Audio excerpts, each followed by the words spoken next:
সাধু আরে কয় নুনগুলি বাদ করে সাধু নয়।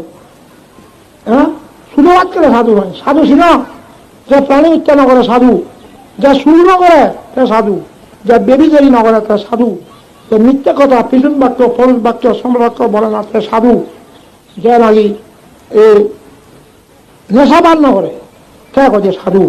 সাধু মানুষ স্বর্গপ্রাণ। হ্যাঁ, অসাধু খালে কয় যে প্রাণী হত্যা করে অসাধু, যা চুরি করে অসাধু, যা বেবিচারি করে মেয়ে মাত্রা অসাধু, মিথ্যা কথা পিছন বাক্য পরশ বাক্য সম্রাক্য বলে তা অসাধু, নেশাবান করে সে অসাধু। অসাধু মানুষ নরক করি হাই হাই করি নকরি। তা তুমি ফন্দি দাও, তুমি সাধুও যাও, সাধু মানুষ স্বর্গ যায়। এখন ফন্দি বলে সাধু ভাব, যা ফন্দি না বলা যায় অসাধু, শুনে প্রিয় করি। মূল গো হারে কয়, মূল গো আত্মা কি দিয়ে সহ্য নেই, দৈর্য নেই, পুণ্যকর্তায় নজরা জড়াই, ক্ষমা নেই, মৈত্রী নেই, এবং শূন্য মনে পায় দুঃখ হইলে এর মধ্যে মূর্খ বুঝা।